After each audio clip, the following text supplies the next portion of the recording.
मित्रों, आज के इस वीडियो में आप जानेंगे कि वह किस प्रकार के लोग हैं जिन पर कभी भी भरोसा नहीं करना चाहिए। ऐसे लोग सामने अपने बनने का दिखावा करते हैं तथा बाद में आपकी पीठ पर पीछे से चाकू घोंप देते हैं। मित्रों, इन लोगों से हमेशा सावधानी बरतना ही समझदारी है। ऐसे लोग कौन से होते हैं? मित्रों, चलो मैं आपको एक कहानी के माध्यम से बताता हूं। मित्रों, एक समय की बात है। किसी गांव के पास महामुनि भरद्वाज का आश्रम हुआ करता था। मुनि भरद्वाज बहुत बड़े ज्ञानी थे। उन्हें लोगों के भूत, भविष्य और वर्तमान इन सभी का ज्ञान था। एक दिन मुनि भरद्वाज के आश्रम में एक व्यक्ति आता है जो अपने अंतर्मन से बहुत उदास जान पड़ रहा था। जब वह व्यक्ति मुनि भरद्वाज के पास आता है तो उसे उदास देखकर मुनि भरद्वाज जी कहते हैं कि हे पुत्र, तुम बहुत ही उदास जान पड़ते हो। आखिर किन कारणों की वजह से तुम्हारा यह हाल हुआ है? मुझे जान पड़ता है तुम बहुत ही कठोर परिस्थितियों में फंसे हुए हो। तब वह व्यक्ति कहता है, हे महामुनि जी, मैं बड़ा ही अभागा मनुष्य हूं। मेरी स्त्री का समय से पहले ही देहांत हो गया और मैं अपनी पत्नी के वियोग में व्याकुल होता गया। तभी मेरे घर के पड़ोसियों ने कुछ चाल चली और मेरे पास जो भी जमीन थी वह सब कुछ उन लोगों ने हथिया ली और मेरा घर भी मुझसे छीन लिया। उन निर्दयी लोगों को मुझ अभागे पर दया भी न आई। उन सब ने मिलकर मेरा घर भी हथिया लिया और मुझे मेरे ही घर से बेघर कर दिया। इसलिए ही मैं उदास हूं। तब वह महर्षि भरद्वाज कहते हैं कि पुत्र, यह तो प्रकृति का खेल है। इस प्रकार के लोगों से बचने के लिए सबसे पहले तुम्हें 7 बातों को समझना होगा, अन्यथा हमेशा इसी प्रकार के व्यभिचार में तुम फंसते रहोगे। परंतु मैं तुमको एक कहानी सुनाता हूं। तुम इस कहानी को पूरा सुनना और जो बातें मैं तुमको बताऊंगा उसे तुम अपने जीवन में धारण करना। तब वह व्यक्ति महर्षि भरद्वाज से कहता है कि ठीक है महात्मा जी, आप वह कहानी सुनाइए, मैं उस कहानी को पूरा सुनूंगा। मित्रों, मैं आप सभी के लिए माता लक्ष्मी से प्रार्थना करता हूं कि जो भी मनुष्य इस वीडियो को पूरा देखे और माता लक्ष्मी के नाम का कमेंट इस वीडियो में करे, उसका घर परिवार हमेशा धन दौलत से भरा रहे और उसके घर में शांति हो। मित्रों, इसी आशा के साथ महर्षि भारद्वाज कहानी को सुनाना प्रारंभ करते हैं और कहते हैं कि आज से बहुत समय पहले की बात है। किसी देश में एक राजा हुआ करता था। उस राजा की 6 रानियां भी थीं। उस राजा का राज्य बहुत दूर दूर तक फैला हुआ था। वह राजा बहुत ही दयालु और धार्मिक प्रवृत्ति का था। वह हमेशा अपनी प्रजा को अपना परिवार समझता था और अपनी प्रजा की भलाई के लिए काम करता था। वह अपने राज्य की प्रजा को अपनी संतान की तरह मानता था। उस राजा के राज्य की प्रजा भी अपने राजा को बहुत प्रेम करती थी। उसके राज्य की सीमाएं बहुत दूर दूर तक फैली हुई थीं। राजा के राज्य में प्रजा को किसी प्रकार का कोई भी दुख नहीं था, परंतु उस राजा की कोई संतान नहीं थी। इसी कारण से राजा को हमेशा यही चिंता लगी रहती थी। वह राजा संतान प्राप्ति के लिए एक एक करके वह 6 शादियां कर चुका था, परंतु अभी तक किसी भी रानी से उसे संतान का सुख नहीं मिला था। वह राजा अपने घर में पूजा पाठ करने के साथ साथ अपने राज्य के सभी मंदिरों में जाकर पूजा पाठ और यज्ञ के साथ बहुत ही दान धर्म करता था, परंतु फिर भी उसकी रानियां मां नहीं बन पाईं। अब जैसे जैसे समय बीतता जा रहा था, उस राजा की निराशा भी बढ़ती जा रही थी। कुछ दिन बाद एक समय ऐसा आया कि वह राजा बहुत ही दुखी हो गया था। उस राजा के दुख को देखकर उसके राज्य की प्रजा भी दुखी रहने लगी थी, क्योंकि उन सभी को भी राजा के समान ही प्रजापालक और उत्तराधिकारी पाने की कामना थी और वह कामना पूरी नहीं हो पा रही थी। उस राज्य के लोग सदा ईश्वर से उस राजा के लिए हमेशा ही अपने अंतर्मन से कामना करते थे कि राजा के यहां कम से कम एक पुत्र तो जरूर पैदा हो जाए जो उनके राज्य का आने वाला राजा बन सके।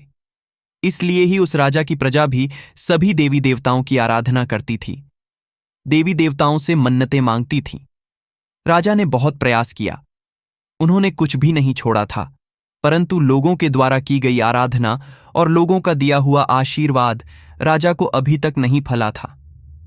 अब महर्षि भारद्वाज उस व्यक्ति से कहते हैं कि हे पुत्र, एक दिन की बात है। वह राजा जंगल में शिकार करने के लिए निकल जाता है। शिकार करते समय वह एक हिरण का पीछा करने लगता है और हिरण का पीछा करते करते वह जंगल में काफी दूर निकल जाता है, परंतु फिर भी हिरण उसे नहीं मिलता है। वह हिरण न जाने कहां अपनी लंबी लंबी छलांगे मारता हुआ उस जंगल में कहीं गायब हो गया था। वह राजा काफी देर तक हिरण को जंगल में इधर उधर ढूंढते रहे, लेकिन वह हिरण उन्हें कहीं नहीं मिला। काफी देर तक इस प्रकार घूमते घूमते उस राजा को बहुत जोरों की प्यास लग गई थी और वह राजा भी अपने रास्ते से भटक चुके थे। फिर भी वह घोड़ा लेकर आगे बढ़े जा रहे थे। चारों दिशाओं में घनघोर जंगल ही जंगल था। अचानक उन्हें कहीं से पानी की आवाज सुनाई पड़ी। अब उस राजा ने सोचा कि लगता है शायद इधर कोई झरना है। वह राजा झरने की आवाज सुनते सुनते उसी आवाज की दिशा में चलने लगे। कुछ दूर आगे जाने के बाद राजा को वह झरना दिखाई दिया। उस झरने के पास पहुंचकर राजा अपने घोड़े से नीचे उतरे और जैसे ही वह पानी पीने लगे, अचानक वहां पर उनको एक आवाज सुनाई दी कि आप कौन हैं और आपको दिखाई नहीं दे रहा है कि मैं यहां नहा रही हूं। आप यहां कैसे आ गए? राजा ने चौंक कर पीछे मुड़कर देखा। सचमुच अपनी प्यास के आगे उन्हें दिखाई ही नहीं दिया कि एक लड़की उस झरने में नहा रही थी। उन्होंने जल्दी से अपनी आंखें दूसरी तरफ फेर लीं और कहा, मुझे बहुत प्यास लगी थी, इसलिए मैं पानी पीने आ गया। कृपया आप मुझे क्षमा करें, मैंने आपको देखा नहीं था। यदि आप बुरा ना माने तो क्या मैं पानी पी सकता हूं? पानी पीने के बाद मैं यहां से चला जाऊंगा। वैसे भी मैं रास्ता भटक गया हूं। आप कौन हैं और आप इतने घने जंगल में अकेली क्या कर रही हैं? राजा के प्रश्न का उत्तर देते हुए वह लड़की कहने लगी, मैं यहीं पास के गांव में रहती हूं। मेरा तो यहां का रोज का आना जाना लगा रहता है। मैं रोज आती हूं और इसी झरने में नहाती हूं। ये झरना और नदी जंगल के बीच में है, इसलिए यहां कभी कोई नहीं आया। मैं तो निश्चिंत होकर नहा रही थी। मुझे नहीं पता था कि आप यहां आ जाएंगे। आप मेरी तरफ पीठ करके पानी पी लीजिए और थोड़ी देर उधर रुक जाइए, मैं आपको रास्ता बता दूंगी। राजा पानी पीकर वहां से कुछ दूर जाकर एक पेड़ की छांव में उस लड़की की तरफ पीठ करके खड़ा हो गया। इधर वह लड़की जल्दी जल्दी नहाकर एक चट्टान के पीछे जाकर कपड़े बदलने लगी और कुछ ही देर में वहां से निकलकर राजा के पास आ गई।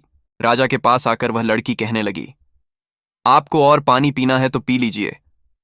राजा ने कहा, नहीं नहीं, पानी तो मैंने पी लिया है।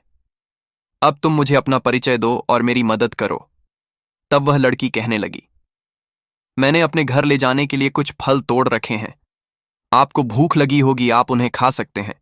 क्या आप उन फलों को खाएंगे? अगर खाना चाहोगे तो मैं आपको दे दूंगी। ये कहकर वह लड़की राजा का जवाब सुने बिना ही टोकरी में रखे हुए फल निकालकर झरने के पानी में धोकर खाने के लिए राजा को देने लगी। राजा लगातार उस लड़की को देख रहा था। उस राजा ने देखा कि वह लड़की बार बार उससे फल लेने की जिद कर रही है। तब उस राजा ने उस लड़की से फलों को ले लिया और उस लड़की से पूछने लगा कि क्या तुम नहीं खाओगी? लड़की कहती है, नहीं, आप अतिथि हैं, आप खाइए। अब उस राजा ने लड़की से कहा कि अभी तक आपने अपने बारे में कुछ नहीं बताया है, मैं तुम्हारे बारे में भी जानना चाहता हूं। तब वह लड़की कहती है, मेरा नाम सावित्री है और मैं यहीं पास के गांव में रहती हूं। मेरे गांव का नाम देवरिया है। मेरे परिवार में सिर्फ मेरी माँ है। मेरी माँ और मैं, हम दोनों लोग जंगल से फल और लकड़ियां ले जाते हैं और उन्हें बेचकर अपना गुजारा कर लेते हैं। और हाँ, एक और बात, मेरे घर के पास थोड़ी सी जमीन है। हम लोग उसमें कुछ अनाज और सब्जियां उगा लेते हैं। उन उगाई हुई सब्जियों को हम बाजार में बेच देते हैं, जिससे हमारा खर्चा चल जाता है। अब आगे महर्षि भारद्वाज जी कहते हैं, हे पुत्र।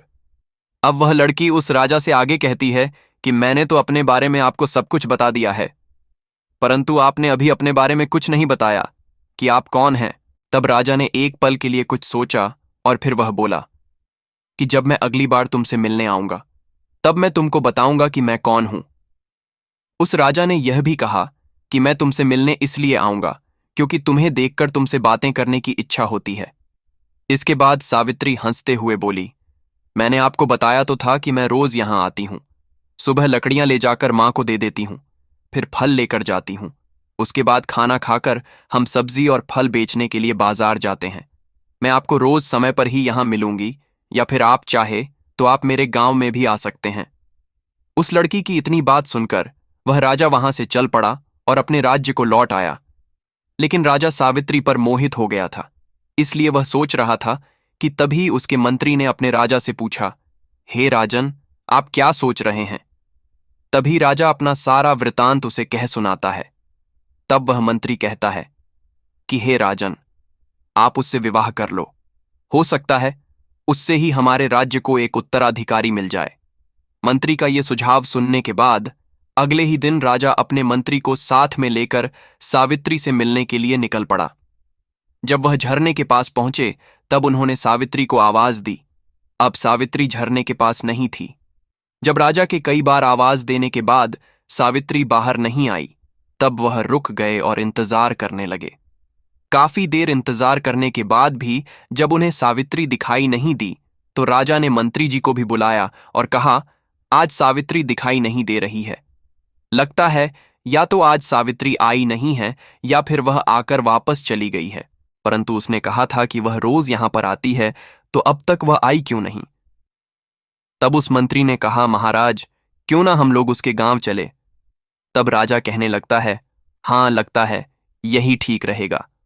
तब उन दोनों ने सावित्री के गांव में जाने का निश्चय कर लिया और दोनों सावित्री के गांव पहुंच गए और फिर सावित्री का नाम लेकर उसका पता पूछते हुए उसके घर पहुंच गए। वहां पर पहुंचकर राजा ने देखा तो उसे वहां सावित्री की झोपड़ी के बाहर सावित्री को छोड़कर और कोई भी दिखाई नहीं दिया। सावित्री अपनी झोपड़ी के बाहर चुपचाप बैठी हुई थी। राजा ने उसे आवाज लगाई, सावित्री, तुम क्या कर रही हो? देखो, मैं तुमसे मिलने आया हूं। मैंने झरने के पास तुम्हारी बहुत प्रतीक्षा की, परंतु तुम वहां नहीं आई। सावित्री की आंखें आंसुओं से भरी हुई थीं। राजा ने पूछा, सावित्री, क्या हुआ? तुम क्यों रो रही हो? अब वहीं दो अजनबियों को घोड़े पर सवार देखकर उनके पास खड़े हुए ग्रामीण में से एक ने कहा, बाबूजी, इसके अपनों में सिर्फ इसकी एक मां ही तो थी और वह भी चल बसी है, क्योंकि उसे सर्प ने डस लिया था और उनकी मृत्यु हो गई। अब ये बेचारी अकेली रह गई है। आप ही बताइए कि ऐसे में अब ये बेचारी रोएं नहीं तो क्या करें। लेकिन आप लोग कौन हैं? तब मंत्री जी ने राजा का परिचय दिया और मंत्री की बात सुनकर पूरे गांव में खलबली मच गई। सभी ने मिलकर राजा का दिल से स्वागत किया। राजा ने गांव के मुखिया से कहा, मैं सावित्री से विवाह करना चाहता हूं, क्या आप लोगों को कोई आपत्ति है? तब उस गांव के मुखिया जी ने कहा कि नहीं, हमें कोई दिक्कत नहीं है। हमारी बेटी राजरानी बनेगी। हमारे तो भाग्य ही खुल गए हैं। ये गांव अब आपका ससुराल होगा। इससे अधिक हमें और क्या चाहिए। गांव वालों ने जल्दी जल्दी सारी तैयारी करके राजा और सावित्री का विवाह करवा दिया। उस राजा ने सावित्री को नया नाम दिया, रानी राजलक्ष्मी। राजा और मंत्री जी नई रानी राजलक्ष्मी को लेकर अपनी राजधानी वापस जाने के लिए जब तैयार हुए, तब गांव वालों ने बड़े धूमधाम से गांव की बिटिया राजलक्ष्मी को विदा किया। इधर राजा राजलक्ष्मी के साथ अपने ससुराल से अपने राजमहल में आ गए। राजा की नई रानी को देखकर उस राजा की बाकी की 6 रानियां ईर्ष्या से झलकर राख हुई जा रही थीं। उन सभी रानियों ने मन से दुखी होने के बाद भी अपने आप को खुश दिखाते हुए राजलक्ष्मी का स्वागत किया। अब तो राजा का अधिकांश समय राजलक्ष्मी के साथ ही व्यतीत होता था। राजलक्ष्मी भोली भाली और मासूम दिल की थी। वह अपनी सौतनों के मन में छिपी हुई अपने प्रति ईर्ष्या को पहचान नहीं पा रही थी। राजलक्ष्मी अपने भोले स्वभाव के कारण यह नहीं जानती थी कि उसकी सौतनें उससे कितनी नफरत करती है। अब राजलक्ष्मी के साथ राजा के विवाह को भी काफी समय बीत चुका था, लेकिन फिर भी उन्हें कोई संतान नहीं हुई। एक बार एक सन्यासी महाराज उस राजा के राज्य से गुजर रहे थे। वह सन्यासी उस इलाके में बहुत ही प्रसिद्ध थे। जब मंत्री जी को उन सन्यासी महाराज के बारे में पता चला तो वह राजा के पास आया और बोला कि महाराज, एक सन्यासी हमारे राज्य में आए हैं। वह सन्यासी बहुत ही बड़े महात्मा हैं। क्यों ना उन्हें राज दरबार में बुलाकर उनसे इस परेशानी का हल पूछा जाए। राजा मंत्री की बात से सहमत हो गए। अब उन्होंने सन्यासी महाराज को आदर के साथ महल में बुलाया। जब वे महात्मा महल में पहुंचे तो राजा ने उनका बहुत आतिथ्य सत्कार किया और उन्हें अपनी परेशानी के बारे में बताया। राजा ने अपनी सभी रानियों को भी राज दरबार में ही बुला लिया। महात्मा ने उस समय कुछ भी ना कहते हुए उन महाराज जी ने राजा से कुछ दिन महल में रुकने की आज्ञा मांगी, जिसे राजा ने खुशी खुशी स्वीकार कर लिया और अपने सेवकों को आज्ञा दे दी कि महात्मा जी के रहने का उचित प्रबंध किया जाए। राजा ने अपनी सभी रानियों से भी कहा कि महात्मा जी का पूरा अतिथि सत्कार होना चाहिए। बड़ी 6 रानियों ने महात्मा के फटे पुराने कपड़े देखे तो उन्हें उनसे घिन आने लगी। उन्हें अच्छा नहीं लगा कि वे सभी महात्मा के फटे कपड़ों की ओर देखें। जब राजा महात्मा जी का कोई कार्य करने को कहते थे, तब वह किसी न किसी बहाने से उन साधु महात्मा की सेवा करने से इनकार कर देती थी। लेकिन सबसे छोटी रानी राजलक्ष्मी उन महात्मा का पूरा अतिथि सत्कार किया करती थी। शायद वह जंगल में पली बढ़ी होने के कारण उसे इस बात का कोई घमंड नहीं था कि वह इस राज्य की रानी है। उसने अपना पूरा मन लगाकर उन महात्मा की सेवा की। कुछ दिनों बाद जब महात्मा जाने के लिए तैयार हो गए, तब जाने से पहले उन्होंने सभी को आशीर्वाद दिया। अंत में सबसे छोटी रानी राजलक्ष्मी को उन्होंने अपने पास बुलाकर कहा कि बेटी, तुमने मेरी बहुत सेवा की है, मेरा बहुत ध्यान रखा है।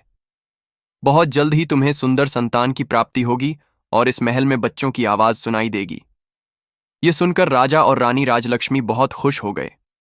उन्हें इस प्रकार आशीर्वाद देकर महात्मा चले गए और सचमुच कुछ ही दिनों के भीतर छोटी रानी गर्भवती हो गई।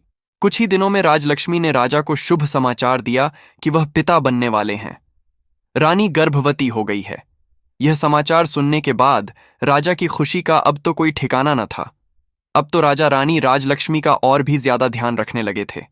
उन्होंने राजलक्ष्मी को किसी तरह की कोई तकलीफ न हो, यह सोचकर राजमहल में सभी दास दासियों को राजलक्ष्मी की इच्छा पूरी करने के निर्देश दे दिए। उन्होंने कुलगुरु को भी यह निर्देश दिया कि वह प्रतिदिन रानी को धार्मिक और प्रेरक कहानी सुनाए। रानी के गर्भवती होने का समाचार जब राज्य में फैला, तब पूरे राज्य में खुशी की लहर दौड़ गई। उस राज्य में सभी लोग खुशियां मनाने लगे। चारों तरफ बधाइयों की धूम मची थी। सभी लोग खुश थे कि राज्य को वारिस मिलने वाला है। परंतु बड़ी 6 रानियां तो जलकर राख हो गई थीं। वह 6 की 6 रानियां आपस में विचार करने लगीं कि अब क्या होगा। अब तो वह सब यही सोच रही थी कि छोटी रानी तो पहले से ही राजा को बहुत प्यारी है। बच्चा होने के बाद तो इसका और अधिक ध्यान रखा जाएगा। कल की आई हुई यह औरत पटरानी हो जाएगी। उसके बाद हम सभी का तो कोई महत्व ही नहीं रह जाएगा और ये हमें दासी की तरह समझेगी। इस तरह से वे आपस में सलाह करके हमेशा रानी राजलक्ष्मी को परेशान करने का प्रयास किया करती थीं। परंतु उनका कोई भी प्रयास सफल नहीं हो पाता था। कभी कुलगुरु के लोग रास्ते में आ जाते थे, तो कभी राजा की प्रजा और कभी दासियां, तो कभी स्वयं राजा ही उनके रास्ते की रुकावट बन जाते थे। इस तरह समय बीत रहा था और रानी की गर्भावस्था का समय भी लगभग पूरा होने वाला था। तभी अचानक राज्य की सीमा पर विद्रोहियों ने विद्रोह कर दिया। उनके विद्रोह को दबाने के लिए सेनापति को राजा ने भेज दिया, परंतु वह अपने काम में फिर भी असफल रहे। तब राज्य की सीमा पर स्वयं राजा को ही जाना पड़ा।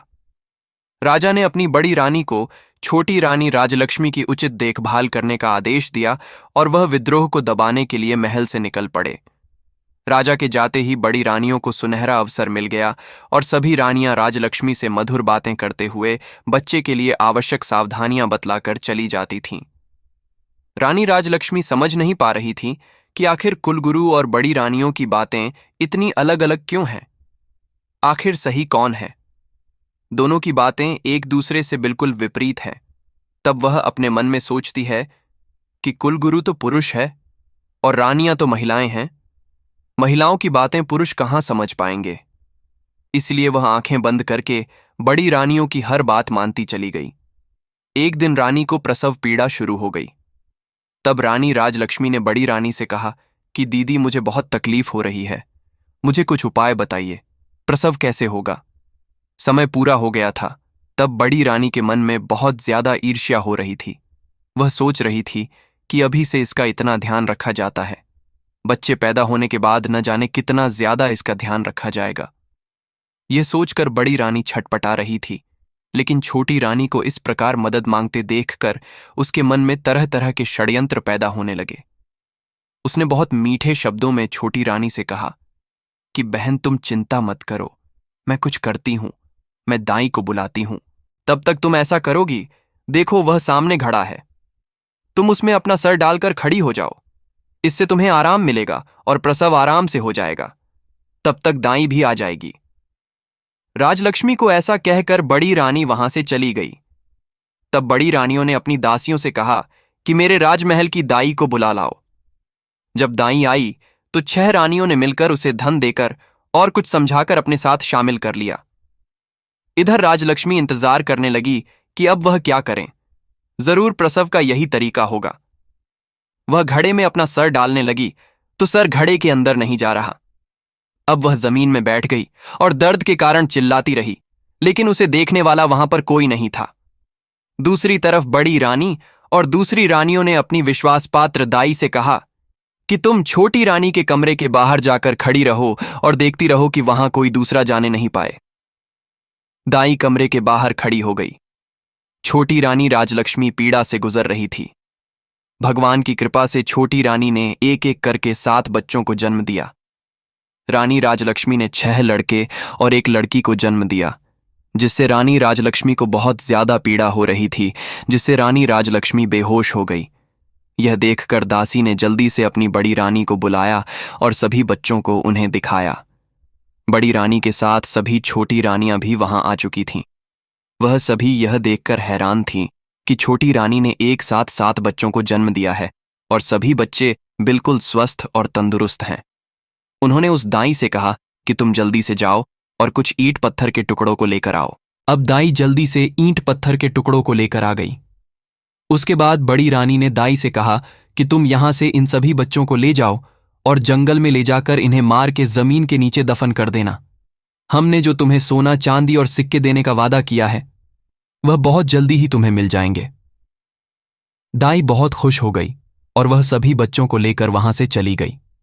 उसके जाने के बाद सभी रानियों ने मिलकर वहां से बच्चों के होने के सारे निशान साफ कर दिए। बच्चों के स्थान पर उन्होंने ईंट पत्थर के टुकड़े वहां रख दिए। साथ ही उस घड़े को तोड़कर उसके टुकड़े भी वहां पर छोड़ दिए और इसके बाद सभी रानियां अपने कमरे में आ गईं। थोड़ी देर बाद वही दाई वापस उनके पास पहुंच गई। तब बड़ी रानी ने उससे पूछा, क्या हुआ? क्या तुमने उन्हें मारकर जमीन में दबा दिया है कि नहीं? तब दाई ने कहा, जी, मैंने उन्हें मार के दफना दिया है। दाई की इस बात को सुनने के बाद सभी रानियां बहुत खुश हुईं और उन्होंने दाई को इनाम के रूप में बहुत सारे सोने चांदी के सिक्के देकर उस दाई को विदा किया। इस प्रकार अपना सारा काम पूरा करने के बाद सभी रानियां छोटी रानी राजलक्ष्मी के पास आईं और उसके ऊपर पानी के छींटे मारकर छोटी रानी को होश में लाई। रानी राजलक्ष्मी के होश में आने के बाद रानी राजलक्ष्मी बहुत कमजोर महसूस कर रही थी। उसने बड़ी रानियों से पूछा कि मेरे बच्चे कहाँ हैं और मुझे लड़का हुआ है या लड़की? तब उन रानियों ने पत्थरों की ओर इशारा करते हुए कहा कि यह देखो, तुमने इन पत्थरों को जन्म दिया है। छोटी रानी राजलक्ष्मी यह सुनकर आश्चर्यचकित थी कि ऐसा कैसे हो सकता है कि मैंने ईंट और पत्थरों को जन्म दिया है। छोटी रानी के पास ईंट और पत्थर के टुकड़े पड़े हुए थे। उसने रोते हुए कहा कि ईंट और पत्थर ऐसा कैसे हो सकता है? नहीं, यह नहीं हो सकता। बच्चा तो जरूर हुआ होगा। बड़ी रानियों ने कहा, तो क्या हमने उसे कहीं छुपा दिया है? यही तो है जिसे तुमने जन्म दिया है। तब उन रानियों ने पत्थर के टुकड़ों को एक थैली में भर दिया। अब उन्हें राजा के आने की प्रतीक्षा थी। छोटी रानी बहुत ही आश्चर्यचकित और परेशान थी। वह समझ नहीं पा रही थी कि ऐसा कैसे हो सकता है कि मैंने पत्थरों को जन्म दिया है। कुछ समय बाद राजा भी युद्ध जीतकर अपने नगर को वापस आ गए। उनके स्वागत में भव्य तैयारी की गई, परंतु लोगों के चेहरे पर वह उमंग व खुशी नहीं दिख रही थी जिसकी उन्होंने कल्पना की थी। उनको बड़ा आश्चर्य हुआ। राजा अब राजभवन में आए तो पटरानी सहित सभी रानियों ने उनका स्वागत किया। छोटी रानी राजलक्ष्मी का चेहरा उदास था, परंतु दूसरी रानियां बहुत खुश दिखाई दे रही थीं। राजमहल में ऐसा माहौल देखकर राजा को बहुत आश्चर्य हुआ। छोटी रानी का उदास मुख देखकर उन्होंने पूछा, रानी राजलक्ष्मी, क्या बात है? आप दुखी नजर आ रही हैं। इस पर छोटी रानी राजलक्ष्मी के कुछ भी कहने से पहले ही बड़ी रानी ने जवाब दिया कि महाराज, वह दुखी कैसे नहीं रहे। इसका भेद जो खुल गया है। रानी की बात को सुनकर उस राजा को कुछ समझ नहीं आया, तो उसने बड़ी रानी से पूछा, आपके कहने का मतलब क्या है? परंतु राजलक्ष्मी को प्रसव हुआ कि नहीं।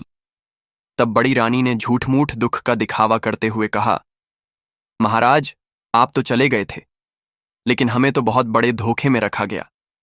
रानी राजलक्ष्मी ने ईंट पत्थर को जन्म दिया है और ईंट पत्थर इन्हीं के कमरे में रखे हुए हैं। आप जाकर स्वयं देख लीजिए। पटरानी राजा को रानी राजलक्ष्मी के कक्ष में लेकर गई और उन्हें ईंट और पत्थरों के टुकड़ों को दिखाया। राजा ईंट और पत्थरों के टुकड़ों को देखकर आश्चर्यचकित थे। उन्होंने कहा, यह कैसे हो सकता है? मानव गर्भ से यह ईंट और पत्थर कैसे पैदा हो सकते हैं? बड़ी रानी कहने लगी, महाराज, वहीं तो हम भी कह रहे हैं कि इसने हमारे साथ गर्भवती होने का नाटक किया था। हम भी तो उम्मीद लगाए बैठे थे कि हमें राज्य का वारिस मिलेगा, इसके साथ ही हमें भी तो माता होने का सौभाग्य प्राप्त होगा, परंतु ऐसा कुछ भी नहीं हुआ। बड़ी रानी के इस प्रकार कहने पर राजा को उसकी बातें ठीक लगीं। राजा को भी लगा कि रानी ने सभी को धोखा दिया है। अब राजा ने क्रोध से भरकर रानी राजलक्ष्मी की ओर पलट गए और पूछा, बताइए रानी, आपने हमें इतना बड़ा धोखा क्यों दिया? हमें छलने की आपकी हिम्मत कैसे हुई? यदि आप ऐसा न करतीं तो हम इसे विधि का विधान मानकर संतोष कर लेते कि हमारे भाग्य में संतान सुख है ही नहीं। लेकिन आपने तो हमें हमारे जीवन की सबसे बड़ी आशा दिखाकर हमारी आशा पर पानी फेर दिया। हम तो आपके मासूम चेहरे पर मोहित होकर आपको अपनी रानी बनाकर लेकर आए थे। हमने आपको इतना प्यार और सम्मान दिया, परंतु आप उस सम्मान के योग्य नहीं हैं। आपने हमें धोखा देने से पहले हमारे बारे में एक बार भी नहीं सोचा। हमें आपसे ऐसी उम्मीद बिल्कुल भी नहीं थी, लेकिन आपने जो छल हमारे साथ किया है उसका दंड तो हम आपको अवश्य देंगे। आज से आप हमारी रानी नहीं बल्कि महल की नौकरानी होंगी। जाइए, हमारे सामने से अभी चली जाइए, वरना क्रोध में मैं न जाने क्या कर बैठूं। राजा के ऐसे शब्द सुनकर छोटी रानी बहुत दुखी हुई, लेकिन वह कुछ नहीं कर सकती थी। वह उस कक्ष से बाहर चली गई और एक तरफ बैठकर रोने लगी। इस घटना के बाद तो राजमहल में छोटी रानी का जीवन बहुत मुश्किलों से होकर गुजरने लगा था। सभी रानियां राजलक्ष्मी के साथ बहुत गंदा व्यवहार करती थीं। महल की नौकरानियों से भी अधिक उससे काम लिया जाता था। उनको महल की सफाई के काम में लगा दिया गया। रानी राजलक्ष्मी बहुत दुखी हो गई और इस कारण उसके दिन बड़े ही दुख के साथ गुजर रहे थे।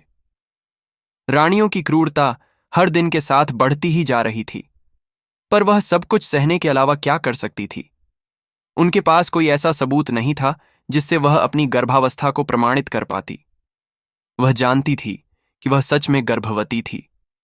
उन्हें यह आश्चर्य होता था कि उनके बच्चों का क्या हुआ।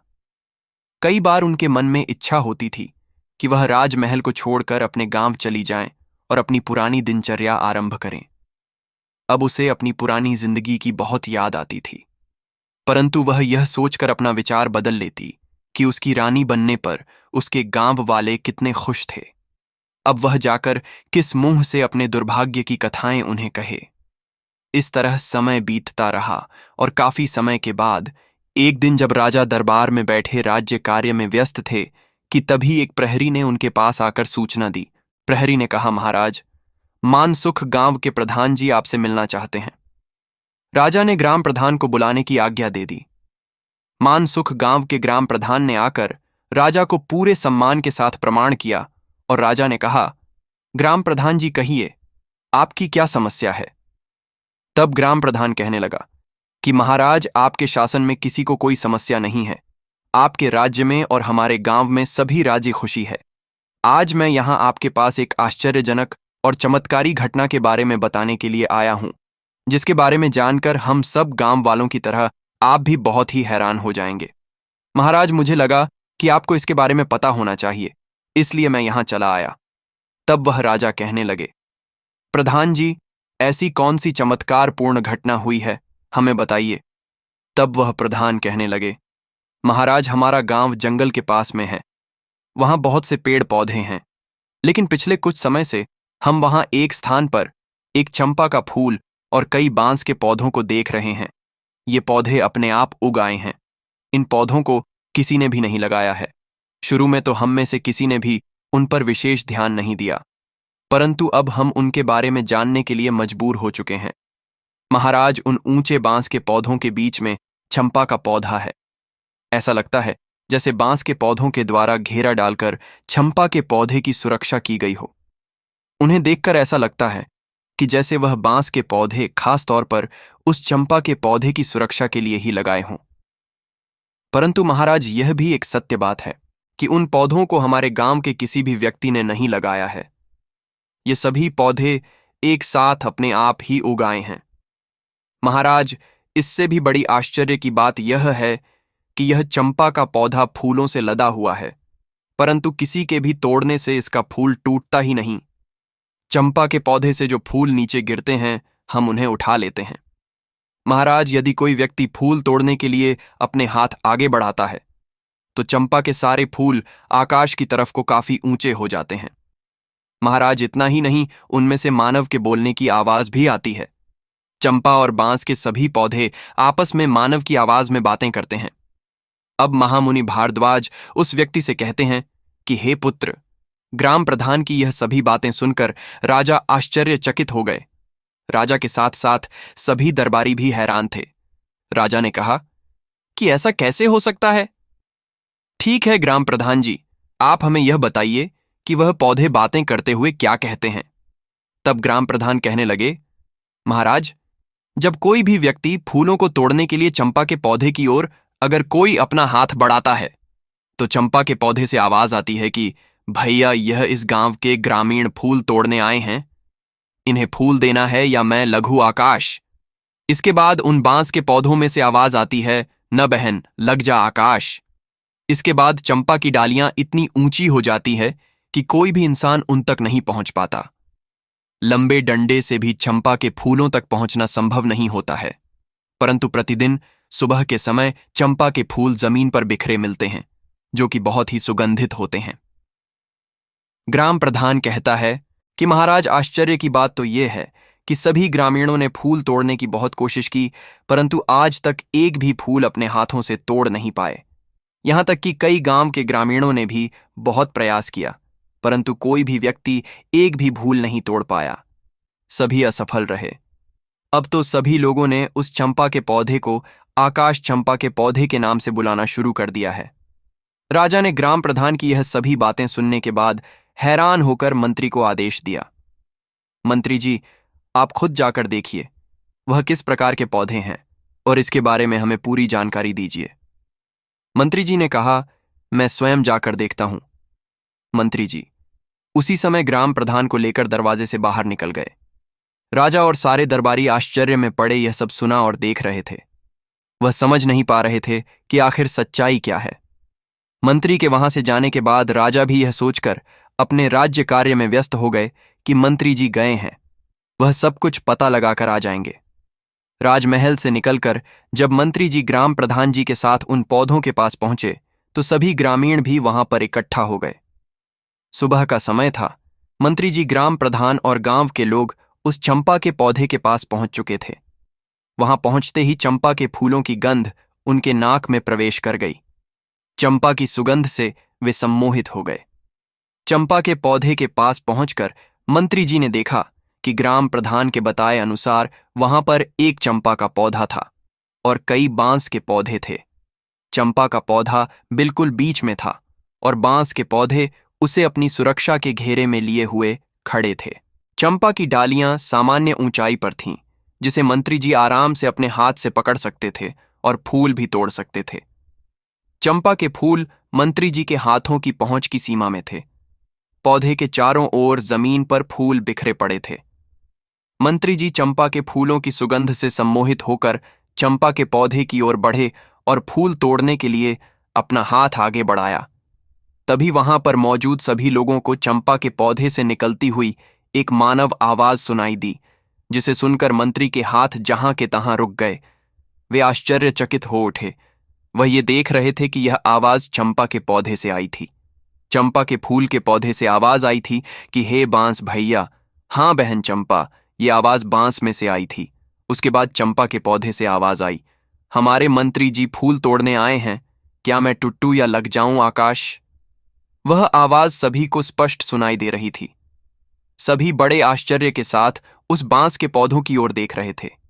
तभी उन बांस के पौधों में से एक साथ आवाज आई जो बिल्कुल साफ सुनाई दे रही थी। ऐसा लग रहा था जैसे उनका दिमाग भी सुन्न हो गया हो और वह सभी बांस कह रहे थे, ना बहन चंपा लग जा आकाश।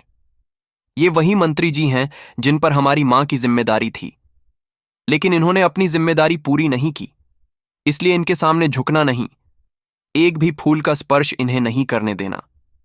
इसलिए बहन चंपा लग जा आकाश, और अचानक से चंपा की सभी डालियां इतनी ऊंची हो गईं कि अब मंत्री जी को किसी भी तरह से उसके एक भी फूल को नहीं तोड़ सकते थे। मंत्री जी ने चंपा के फूल तोड़ने का बहुत प्रयास किया, लेकिन बहुत कोशिश करने के बाद भी वह एक फूल भी नहीं तोड़ सके। उन बांस के पौधों में से अब जो आवाज आ रही थी, वे मंत्री जी से कह रही थीं कि जाइए मंत्री जी, आप अपने राज कार्य का संचालन कीजिए। आप किसी इंसान की जिम्मेदारी लेने के योग्य नहीं हैं। मंत्री जी, आप अपनी जिम्मेदारी पूरी तरह से निभाते नहीं हैं। आपने एक बार भी यह देखने की कोशिश नहीं की हमारी महारानी राजलक्ष्मी गर्भावस्था के अंतिम समय में कैसी हैं और उनका प्रसव कैसे होगा। ऐसे कठिन समय में उन्हें कौन कौन सी समस्या हो सकती है। इसलिए अब आप यहां से जाइए। हमारी दृष्टि में आपने अपराध किया है। उन बांस की बातों को सुनकर मंत्री जी आश्चर्यचकित थे। एक ओर तो उन्हें इस बात का आश्चर्य हो रहा था कि यह पौधे मनुष्य की आवाज में बात कैसे कर रहे हैं, वहीं दूसरी ओर वह यह सोचकर भी हैरान थे कि वह सचमुच रानी राजलक्ष्मी को दिन में केवल एक बार देखकर आ जाते थे। यह बात सच तो थी, लेकिन उन्हें यह समझ नहीं आ रहा था कि यह बात इन पौधों को कैसे पता चली, और वह आत्मग्लानि से भर उठे, क्योंकि उन्हें गर्भावस्था के अंतिम समय में रानी की देखभाल तथा प्रसव अपनी निगरानी में करवाना चाहिए था। अब उन्हें यह महसूस हो रहा था कि सही में उन्होंने अपनी जिम्मेदारी सही ढंग से पूरी नहीं की है, परंतु यह बात इन पौधों कैसे पता है। तब उन्होंने पौधों से पूछा कि आप ही हमें बताइए, हमसे क्या गलती हुई है और हमारे द्वारा हुई उस गलती का क्या प्रायश्चित हो सकता है जिससे हमारी भूल सुधारी जा सके। परंतु उसके बाद उन पौधों में से कोई आवाज नहीं आई। मंत्री जी पौधों से बात करने का बार बार प्रयास करते रहे। उन्होंने पौधों से कई प्रकार के प्रश्न पूछे, लेकिन उन्हें पौधों की तरफ से कोई उत्तर नहीं मिला और ना ही अब पौधों की तरफ से कोई भी आवाज आ रही थी। लेकिन चंपा की डालियां अभी भी ऊंचाई पर थीं, इसलिए मंत्री जी बहुत परेशान थे। मंत्री जी को उनके प्रश्नों के उत्तर नहीं मिले थे। वह मंत्री जी निराश होकर वहां से वापस जाने लगे। वहां से लौटने से पहले उन्होंने गांव वालों से कहा, मैं इस बात को महाराज से अवश्य कहूंगा, और मुझे पूरा विश्वास है कि मेरी बात सुनने के बाद महाराज इस बात का पता लगाने के लिए यहां अवश्य आएंगे। इसके बाद मंत्री जी वहां से अपनी राजधानी वापस आ गए।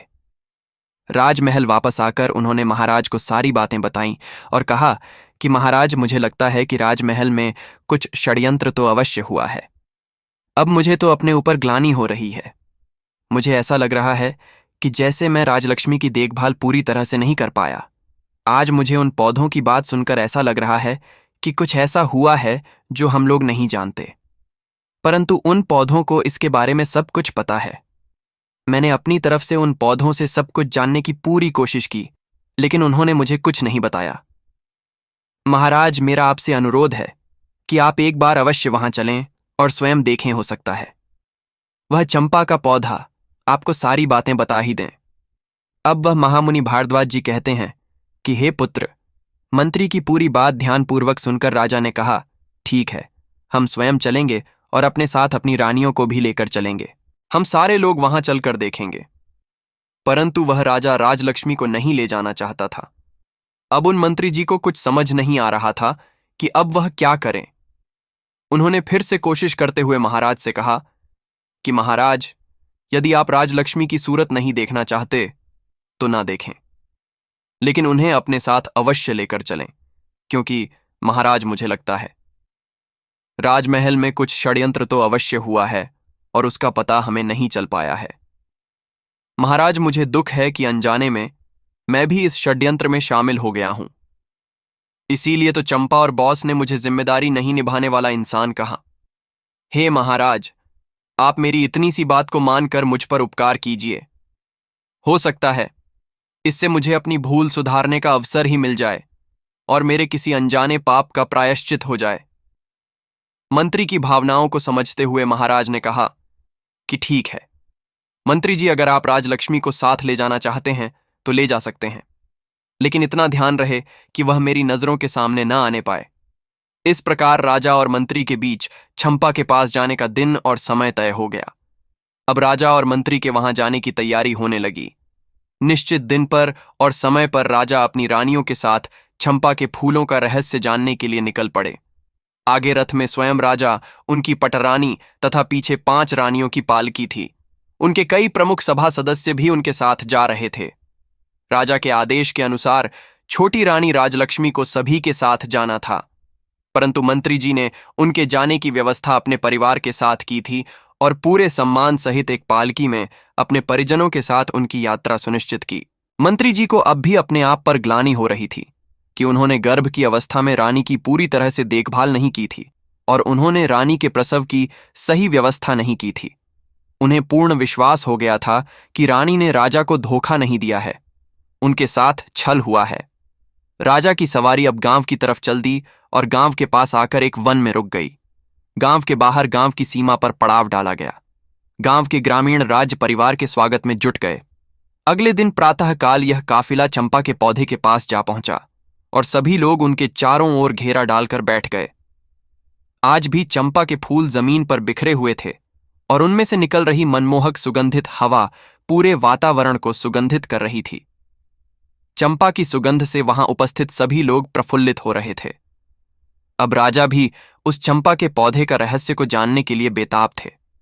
सभी 6 रानियां राजा के पास खड़ी थीं, परंतु सिर्फ छोटी रानी राजलक्ष्मी उनके पास न खड़ी होकर मंत्री जी की पत्नी के साथ खड़ी थीं। तभी एक रानी ने महाराज से कहा, महाराज, यदि आपकी आज्ञा हो तो मैं कुछ फूलों को तोड़कर ले लूं। राजा ने कहा, हां रानी साहिबा, क्यों नहीं, आप अवश्य फूल तोड़िए। तभी दूसरी रानी ने कहा, महाराज, मेरी भी फूल तोड़ने की बहुत इच्छा हो रही है। इनकी सुगंध इतनी अच्छी है कि मैं अपने आप को रोकने में असमर्थ हूं। आप आदेश दें तो मैं भी कुछ फूल तोड़ लाऊं। तभी महाराज ने सभी को आज्ञा दे दी। जब दोनों रानियां फूलों के पास गईं और उन्होंने चंपा के फूलों को तोड़ने के लिए अपना हाथ आगे बढ़ाया, तभी चंपा के फूलों से आवाज आई, रानी आप रुकिए, आप हमारी आज्ञा के बिना इस तरह हमारे फूल नहीं तोड़ सकती। आवाज को सुनते ही रानी के हाथ जहां थे वहीं रुक गए। आसपास बैठे सभी लोग भी इस आवाज को सुनकर डर गए। तभी चंपा के पौधे से आवाज आई। चंपा के पौधे ने बांस के पौधे से पूछा कि बांस भैया, हमारी सौतेली माँ हमारे फूल तोड़ने आई है, मैं टूटू या लघु आकाश। तब बांस के पौधे में से आवाज आई, बहन चंपा लग जा आकाश, ये तो तुम्हें छूने के योग्य भी नहीं है। क्या तुम्हें याद नहीं कि इन्होंने हमारी माँ के साथ कैसा अत्याचार किया है? इसलिए बहन, इनके बारे में मत सोचो और लग जाओ आकाश के साथ। तुरंत ही चंपा की डालियां ऊपर उठने लगीं और आकाश को छूने लगी। निराश होकर महारानी वापस आकर अपने स्थान पर खड़ी हो गई। इसी प्रकार से 5वीं, चौथी, तीसरी और फिर दूसरी रानी भी हार मानकर अपने स्थान पर बैठ गई। इसके बाद आई सबसे बड़ी रानी। उन्होंने अपने हाथ पौधे की ओर बढ़ाने से पहले ही कहा कि सभी सुने, मैं इस राज्य की महारानी और महाराजा की पटरानी हूं। इस राज्य में जो कुछ भी है उन सब का उपयोग सबसे पहले या तो मैं करती हूं या वह मेरी अनुमति से किसी और को प्राप्त हो सकता है। इसलिए चंपा अपनी डाली को झुका और मुझे फूल तोड़ लेने दें। इस बार चंपा की डालियों से आवाज आई, बांस भैया, हमारी सौतेली माँ हमसे फूल तोड़ने देने के लिए चेतावनी के साथ धमका रही है, हमें अपना आदेश मानने के लिए कह रही है। तुम क्या कहते हो, हमें इनका आदेश मानना चाहिए या नहीं? तब बांस बोला, ना बहन, तुम्हें आदेश देने का इनके पास कोई अधिकार नहीं है। हम राजा की और इनके राज्य की, हम प्रजा नहीं है और हम कोई वस्तु भी नहीं जो इनके उपयोग में आना आवश्यक हो। और क्या तुम्हें याद नहीं है कि इन्हीं के आदेश से तो सारा काम हुआ है? इन्होंने ही तो हमारी मां को सबसे ज्यादा दुख दिया है। रानी राज्य की जनता की मां होती है, इसलिए पूरी प्रजा भी उनकी संतान बनकर उनके आदेशों का पालन करती है, परंतु इन्होंने तो माता होने का अपना कर्तव्य ही नहीं निभाया है और इन रानियों के हाथों में तुम अपने सुगंधित फूलों को कैसे दे सकती हो? इसलिए बहन, तुम झुकना मत, तुम आकाश में ही रहो, तुम्हें इनका स्पर्श भी नहीं होने देना चाहिए। सभी के सामने यह सभी बातें सुनकर बड़ी रानी का सर लज्जा से झुक गया। राज्य के सभी सभासदों, राज्य की जनता और ग्रामीणों के समक्ष उनका इतना अपमान हुआ जो उन्हें बिल्कुल भी अच्छा नहीं लगा। परंतु वह इस पौधे को कोई दंड भी तो नहीं दे सकती थी। उस बड़ी रानी की इच्छा तो यह हो रही थी कि बांस और चंपा के पौधे के टुकड़े टुकड़े करवा दें, लेकिन वह मजबूर थी, इसलिए चुपचाप आकर अपने स्थान पर खड़ी हो गई। अब चंपा के फूल वापस पहले की तरह पहली वाली अवस्था में ही सामान्य ऊंचाई पर वापस आ गए। अब राजा खुद उठे और फूल तोड़ने के लिए आगे बढ़े। जब उन्होंने चंपा के पौधे के पास जाकर फूल तोड़ने के लिए अपने हाथ आगे बढ़ाए, तभी चंपा के पौधे से आवाज आई, "ना ना महाराज, आप यह फूल कभी मत तोड़िएगा। आपको फूल तोड़ने से रोकने के लिए मैं अपने भैया से अनुमति नहीं लूंगी। यदि भैया अनुमति दे भी देंगे तो भी मैं आपके हाथों में नहीं आऊंगी, इसलिए आप अपने हाथ पीछे ही रखिए। फूल तोड़ने का विचार त्याग दीजिए।" राजा आश्चर्यचकित होकर उनकी बातों को सुनने लगे। आखिर ऐसा क्या हुआ कि उनको रोकने के लिए चंपा अपने भाइयों से भी अनुमति नहीं लेगी और बिना अनुमति के ही उन्हें रोक दिया। उन्होंने पूछा, "मैं इस देश का राजा हूं। तुम मुझे यह बताओ कि जब मैंने कभी भी किसी के साथ अन्याय नहीं किया है, मैं अपनी प्रजा को अपनी संतान मानता हूं और संतान की तरह उनकी देखभाल भी करता हूं। मैंने कभी किसी पशु पक्षी को भी तकलीफ देने की नहीं सोची। फिर तुम ऐसा क्यों कर रही हो?" इस बार चंपा के पौधे से आवाज आई कि आप अपनी पूरी प्रजा को संतान मानते हैं, परंतु आप उन बातों पर विश्वास करते हैं जो दूसरे मनगढ़ंत बातें आपसे कह देते हैं। आप वह मान लेते हैं। आप स्वयं कभी भी सच्चाई जानने की कोशिश नहीं करते। आपने प्रजा को संतान माना, लेकिन आपने आपकी अपनी संतान की खोज खबर करने की कभी भी कोशिश नहीं की। आपने कभी यह जानने की कोशिश नहीं की कि आपकी अपनी संतान कहाँ है, आपकी अपनी संतान कैसी है। आप ही बताइए, क्या कभी आपने यह सब जानने का प्रयास किया है? आप अपने राज्य की सुरक्षा करने की बात करते हैं, लेकिन आप तो अपनी गर्भवती पत्नी की सुरक्षा नहीं कर पाए। आपने एक सच्ची स्त्री का विश्वास नहीं किया और उन्हें धोखेबाज कहकर नौकरानी बना दिया। इस प्रकार हमारी मृत्यु के षड्यंत्र में आप भी शामिल हो गए। महाराज, जब आप अपनी पत्नी को ही सुरक्षा नहीं दे पाए तो आप किसी और को क्या सुरक्षा दे पाएंगे? तब राजा ने कहा, "मैंने कौन सी गलती की है, मुझे बताइए।" तब चंपा के पौधे ने कहा, "यह जानने का अधिकार आपको नहीं है, इसलिए आप वापस जाएं और अपने राज्य का संचालन करें।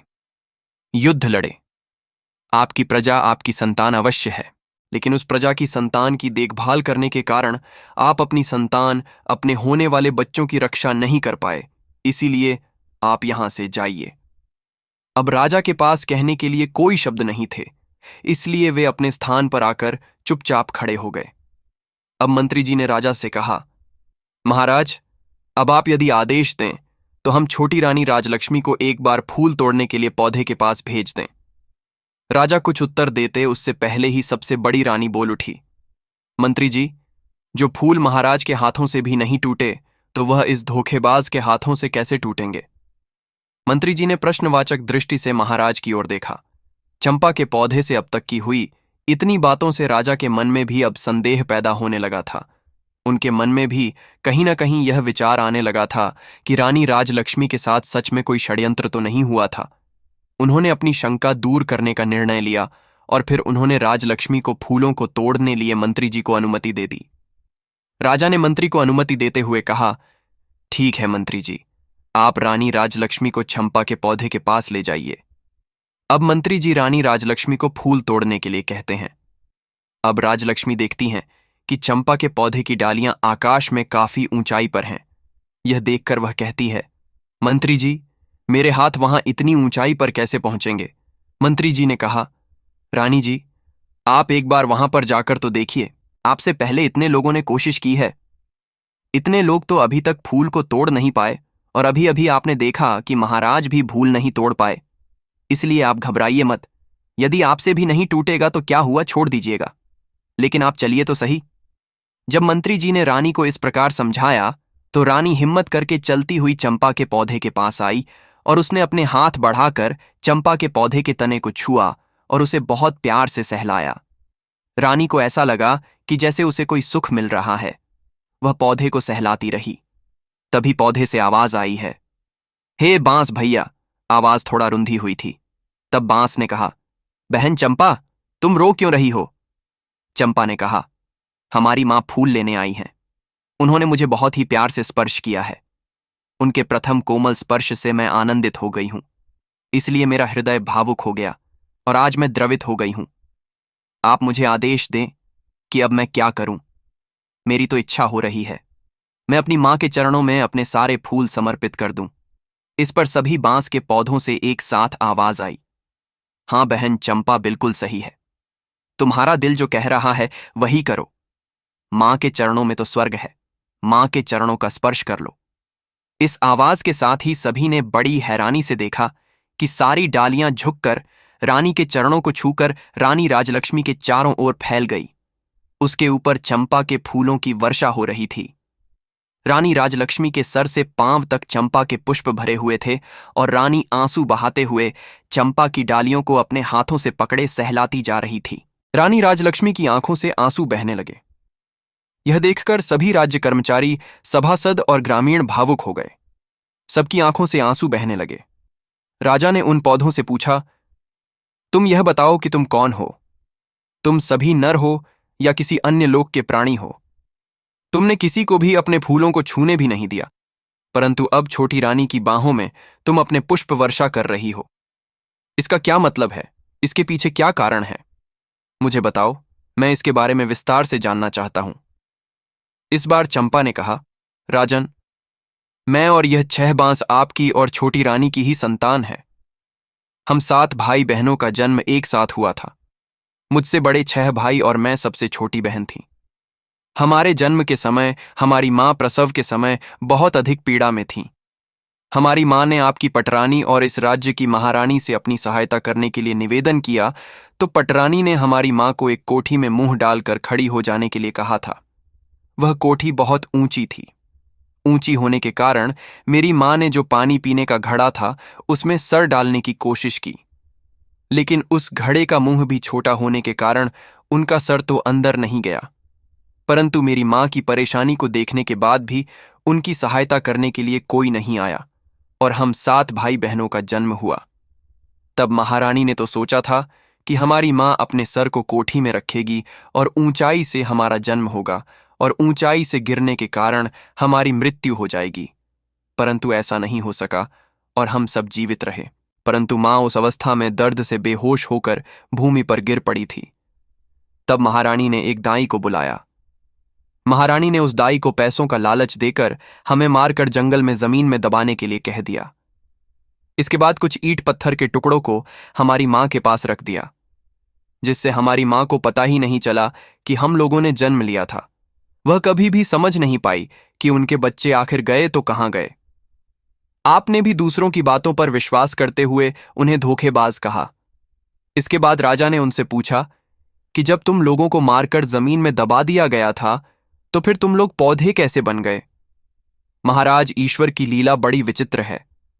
जब दाई हमें लेकर आई तो अचानक जोरों की आंधी आ गई।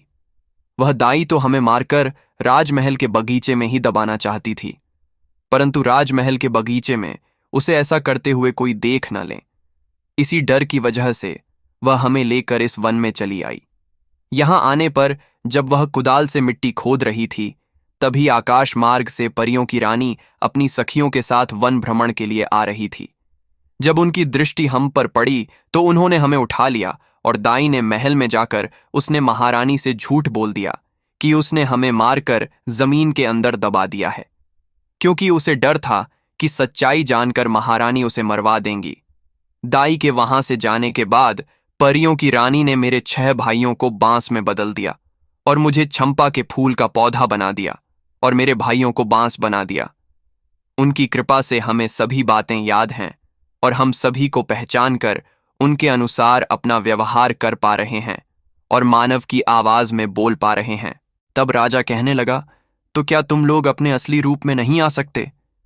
तब चंपा कहने लगी, महाराज, हम अपने असली रूप में आ सकते हैं अगर हमारी माँ सभी पेड़ों से एक एक पत्ती लें और मेरे पौधे से एक पत्ती लें। फिर इन सभी 7 पत्तियों को एक गोले में रखकर परियों की रानी का नाम लेकर प्रार्थना करेंगी और कहेगी कि हे परी रानी, मेरे बच्चे मुझे वापस कर दो, तो हम सभी पुनः अपने असली रूप में आ जाएंगे। उसकी बात सुनते ही रानी राजलक्ष्मी ने बांस और चंपा के पौधों से एक एक पत्ती ली और उन्हें गोले में सजाया और स्वयं उनके समक्ष बैठ गई और हाथ जोड़कर पूरी श्रद्धा के साथ बोली, हे परी रानी, मैं पूरी जिंदगी आपकी सेवा करूंगी, आपकी पूजा करूंगी, फिर भी आपके उपकार का मैं प्रतिकार नहीं कर पाऊंगी। आपने मेरे ऊपर इतना बड़ा उपकार किया है। आपने इतने दिन मेरे बच्चों को संभाल कर रखा। अब कृपया इन्हें मेरे आंचल में डाल दो। मां परी रानी, मुझे मेरे बच्चों से मिला दो। तभी वहां से बांस के पौधे और चंपा का पौधा विलुप्त हो गए और लगभग 5 वर्ष की एक बालिका और 5 वर्ष के 6 बालक वहां पर उपस्थित हो गए, जिसे देखकर रानी और राजा ने आगे बढ़कर अपने सभी बच्चों को अपनी बाहों में समेट लिया। रानी राजलक्ष्मी की तो हिचकियां ही बंद नहीं हो रही थीं, वह तो रोए जा रही थी। राजा भी बच्चों को अपने सीने लगाकर अपनी आंखों से वर्षा किया जा रहे थे।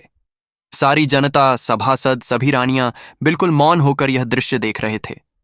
कुछ देर के बाद जब राजा भावुकपन से बाहर आए, तब उन्होंने वहीं पर अपना दरबार लगा दिया और उन्होंने आदेश दिया कि सभी 6 रानियां रानी बनने के योग्य नहीं हैं, इसलिए आज से और अभी से मैं इनका परित्याग करता हूं। छोटी रानी राजलक्ष्मी को इतने दिन जो कष्ट सहन करने पड़े, उसके लिए मैं उनसे क्षमा मांगता हूं और उन्हें पटरानी बनाता हूं, और राजकुमारी की हत्या के षड्यंत्र की रचना के लिए दोषी मानते हुए मैं बड़ी रानी को मृत्युदंड देता हूं। महाराज ने अपने महामंत्री से कहा, मंत्री जी, मेरे आदेश का तुरंत पालन किया जाए। रानी राजलक्ष्मी, जो अब तक अपने बच्चों को अपनी बाहों में समेटे अपने सीने से लगाए हुई बैठी आंसू बहा रही थीं, उन्होंने अचानक से अपना सर उठाया और कहा, महाराज, आज मेरे लिए प्रसन्नता का बहुत बड़ा दिन है, क्योंकि आज मेरे बच्चे मुझे वापस मिल गए। आज के इस प्रसन्नता भरे दिन पर मैं किसी के लिए काली मां का दिन नहीं लाना चाहती। इसीलिए आपसे मेरा एक अनुरोध है। आप मेरा यह अनुरोध स्वीकार कर लीजिए कि बड़ी रानी को मृत्युदंड न दें, अन्यथा इनका दोष हमारे बच्चों, हमारे राज्य और राज्य की जनता पर हमेशा के लिए ग्रहण की तरह छाया रहेगा। इसलिए महाराज, इन सबको क्षमा कर दीजिए। राजा ने कहा, रानी, आपका दिल बहुत विशाल है, परंतु मैं सबको क्षमा तो नहीं कर सकता हूं, इसलिए इन्हें क्षमादान तो नहीं दिया जा सकता, परंतु आपके अनुरोध पर इनका दंड कुछ कम करके आजीवन कारावास में बदल सकता हूं। जब तक ये जिंदा रहेगी, कारावास में रहेगी। इस कारावास में इन्हें एक समय का भोजन मिलेगा, परंतु कारावास के बाहर ये एक पल के लिए भी निकल नहीं पाएंगी। यही इनका दंड होगा। इसके बाद राजा और रानी राजलक्ष्मी ने सभी ग्रामीणों को अपनी तरफ से कई उपहार दिए और सभी मंत्रियों और दास दासियों के साथ राजधानी लौट आए। आते समय दृश्य बदल चुका था। राजा के साथ रथ में रानी राजलक्ष्मी और बच्चे घोड़े पर सवार थे और 6 रानियां बंदी की अवस्था में सैनिकों के बीच चलती हुई पैदल राजमहल की ओर जा रही थीं। राजमहल पहुंचने पर उन्हें कारागृह में डाल दिया गया। राजा रानी राजलक्ष्मी के साथ और अपने बच्चों के साथ में सुखपूर्वक अपने राज्य की जनता का पालन करते हुए अपना जीवन बिताने लगे। रानी राजलक्ष्मी के दिन जैसे पहले थे, वह बदल गए थे। भगवान की कृपा से राज्य के सभी लोगों के जीवन में भी खुशियां आ गईं। भगवान अच्छे के साथ हमेशा अच्छा करते हैं और बुरे का परिणाम बड़ा ही भयानक होता है। इस कहानी से हमें यह सीख मिलती है कि हमें किसी पर भरोसा नहीं करना चाहिए, चाहे वह कितना भी सगा क्यों न हो। अब महर्षि भारद्वाज उस युवक से कहते हैं, हे पुत्र, अब मैं तुम्हें उन 7 लोगों के बारे में बताता हूं जिनसे हमेशा सतर्क रहना चाहिए। इन 7 लोगों से हमेशा दूरी बनाकर ही रखनी चाहिए, अन्यथा यह मित्र होते हुए भी प्रतिघात कर देते हैं। पहला, जो मनुष्य अपना काम बनाने के लिए तुम्हारा इस्तेमाल करेंगे और तुम्हें बीच में धार में छोड़कर चले जाएंगे। ऐसे इंसानों से मित्रता कभी न रखें, क्योंकि समय आने पर ऐसे इंसान पीछे से चाकू घोंप देते हैं। दूसरे इंसान वह इंसान होते हैं जो सिर्फ काम पड़ने पर ही याद करते हैं। ऐसे लोगों से हमेशा दूर रहना चाहिए। तीसरा, जो मनुष्य आपसे मीठी मीठी बात करें, उससे तुरंत ही दूरी बना लेनी चाहिए, क्योंकि ऐसा मनुष्य समय आने पर आपके विपरीत खड़ा हो जाता है और विपरीत पक्ष में मिलकर वह तुम पर ही हावी हो जाता है। चौथा, जो मनुष्य स्वयं संकट आने पर तुम्हें याद करता है और यदि तुम्हें संकट आए तो वह उस संकट पर आपके साथ खड़ा नहीं होता है, तो ऐसे मनुष्य से हमेशा दूर ही रहना चाहिए। ऐसा मनुष्य सिर्फ अपने आप को ही देखता है, उसे दुनिया से मतलब नहीं होता है। मतलब के समय पर ही वह केवल तुम्हें याद करता है, तो उसका तत्काल त्याग कर देना चाहिए। पांचवा, यदि आपके परिवार में, आपके भाइयों में आपस में लड़ाई हो, तो किसी तीसरे मनुष्य को बीच में बोलने नहीं देना चाहिए। इससे घर में फूट पड़ जाती है और वह मनुष्य मजाक उड़ाता है। तो ऐसे मनुष्य को अपने घर के मामलों में दखल देने से हमेशा दूर रखना चाहिए। छठा, किसी भी मनुष्य के लिए अपने आप को न्यौछावर नहीं करना चाहिए। इससे मनुष्य की अहमियत का पतन होता है और वह मनुष्य आपकी अहमियत का ही फायदा उठाता है और बाद में वही तुम्हें छोड़ देता है। तो ऐसे मनुष्य से भी दूर रहना चाहिए। सातवां, मनुष्य को हमेशा लालची मनुष्य से दूर रहना चाहिए, क्योंकि वह लालच के वश में आकर किसी भी हद तक गिर सकता है। हे पुत्र, यही तुम्हारे साथ भी हुआ है। तुम्हारे साथ भी छल किया गया है। अब महर्षि भारद्वाज की बातें उस युवक के समझ में आ गई थीं। तब वह युवक महर्षि भारद्वाज को प्रणाम करता है और वहां से चला जाता है। मित्रों, आपको यह कहानी कैसी लगी? हमें कमेंट करके अवश्य बताइएगा और कमेंट में जय मां लक्ष्मी का कमेंट अवश्य करना। साथ ही जो लोग अभी हमारे चैनल पर नए हैं वह हमारे चैनल को भी सब्सक्राइब कर लें। मित्रों, आप सभी का वीडियो को यहां तक देखने के लिए दिल से धन्यवाद।